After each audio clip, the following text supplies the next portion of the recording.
Twelfth board 2022 का MP board का solution, fill in the blanks. पहला है आई हैव सीन और रिक्त स्थान लॉट ऑफ प्लेसेस, मैं कई स्थान देख चुका हूं। ऑप्शंस ऑल, ए, एन और द। अब इसमें आएगा ए। ए क्यों आएगा? क्योंकि ए इसलिए आएगा क्योंकि ये जो लॉट शब्द है ये तीन शब्दों के साथ ही आता है हमेशा, इसके पीछे हमेशा ऑफ आता है और पहले हमेशा ए आता है, इसलिए इसमें ए भरना है।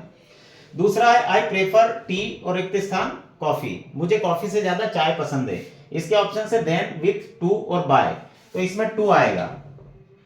टू इसलिए आएगा क्योंकि कुछ क्रियाएं ऐसी होती हैं जिनके साथ कुछ विशेष प्रीपोजिशन ही आते हैं और दूसरे नहीं आते, ठीक है। तो ये प्रेफर उनमें से एक ऐसी क्रिया है जिसके साथ हमेशा टू का प्रयोग होता है, और जूनियर, सीनियर ये भी ऐसे शब्द हैं जिनके पीछे टू आता है। से एक ऐसी क्रिया है, ऐसे वाई, से, सेड, कुछ भी, उसके पीछे भी हमेशा टू आता है। तो ये इनका जोड़ा होता है जो साथ में ही आते हैं, है ना। प्रेफर के साथ हमेशा टू आता है।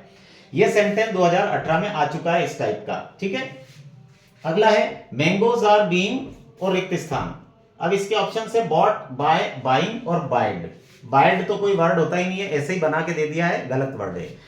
ये तीन में से एक आएगा। अब इसमें आएगा बॉट। बॉट जो है क्रिया का तीसरा रूप है, इसलिए यहां पर तीसरा रूप आएगा, क्योंकि ये सेंटेंस जो है ये पैसिव सेंटेंस है। अब ये पैसिव है, ये कैसे पता चलेगा कि पैसिव है? तो हमको थर्ड फॉर्म भरना है।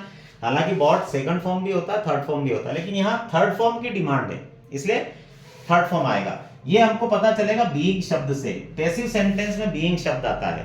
कौन से पैसिव में बीइंग आता है, कैसे आता है, ये सारे चीजें आपको सीखना है। तो आप एक्टिव पैसिव वाले यानी वॉइस वाले मेरे वीडियोस में जाकर देख लीजिएगा, उसमें सब नियम व्यवस्थित अलग अलग टेंस के दे रखे हैं। अगला है आनंद इज और रिक्त स्थान MA in English. Anand English में एमए है। ये ए, इसके ऑप्शंस ए, एन, द और नो आर्टिकल, कोई आर्टिकल नहीं, तो इसमें आएगा एन। एन क्यों आएगा? क्योंकि रिक्त स्थान के बाद वाले शब्द को बोलकर देखना होता है, उच्चारण करके देखना होता है। यदि उनको बोलने पर पहला अक्षर हिंदी का स्वर निकलता है, हिंदी का स्वर, हिंदी के 10 स्वर हैं, अ, आ, ई, उ, ए, ओ, औ। इनमें से यदि कोई शब्द निकलता पहला अक्षर, तो वहां एन भरना होता है, और यदि इनमें से नहीं निकलता है तो ए भरना होता है। अब इसको बोलकर देखेंगे, एम, पहला अक्षर है एम, ए, म, तो ए एड़ी का पहले आ रहा है, फिर म मछली का पीछे आ रहा है, ए एड़ी का पहले आ रहा है, यानी हिंदी का स्वर है, इसलिए एन आएगा। व्यवस्थित समझना है तो ये आर्टिकल के लिए भी मैंने अलग अलग वीडियो बनाए हैं, ए, एन के अलग और द के अलग, आप उसमें सीख लीजिएगा। ये वाला सेंटेंस 2015 में आ चुका है। यहां आनंद की जगह सिर्फ प्रशु था, नाम चेंज कर दिया था, बाकी वही का वही सेंटेंस था। अगला है हैव यू और रिक्त स्थान कंप्लेंट अगेंस्ट अस, क्या तुम्हें हमारे खिलाफ कोई शिकायत है? इसके ऑप्शन से मच, मेनी, सम और एनी, तो इसमें आएगा एनी। अब एनी का प्रयोग क्यों किया जाएगा?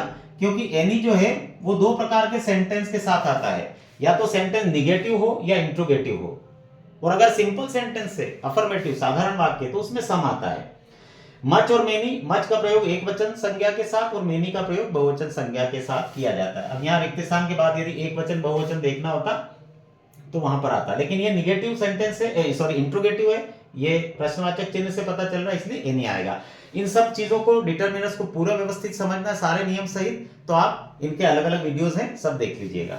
अगला है ही इज पुअर ऑनेस्ट, वो गरीब है, ईमानदार है। इसके ऑप्शन से एंड, बट, और नॉट, ठीक है।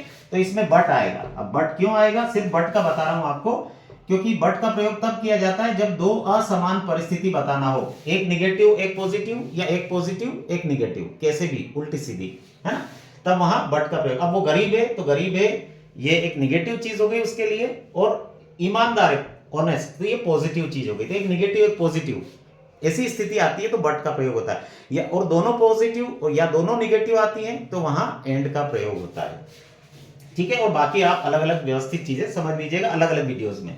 अगला है we follow the rules of traffic, हमें ट्रैफिक के नियमों का पालन करना चाहिए। तो ये सबको करना चाहिए, सबके लिए आवश्यक होता है। तो इसके ऑप्शन है मस्ट, शैल, विल और नीड। अब यहां आएगा मस्ट। मस्ट का प्रयोग तब किया जाता है जब किसी कार्य को बहुत आवश्यक बताना होता है, तो ये आवश्यक है सबके लिए कि सबको नियमों का पालन करना ही चाहिए, और मस्ट का अर्थ वैसे भी चाहिए होता है। शैल, विल और नीड के प्रयोग अलग अगर आपको समझने हैं इन मॉडल्स के, तो सब अलग अलग समझ लेना। मैंने आपके लिए अलग अलग वीडियोस बनाए हैं, आर्टिकल्स के अलग हैं, डिटरमिनर्स के अलग हैं, प्रीपोजिशंस के अलग वीडियो है और मॉडल्स के अलग अलग वीडियो है, सारी चीजें व्यवस्थित समझा रखी है, सारी चीजें उसमें मिल जाएंगी आपको। Thank you.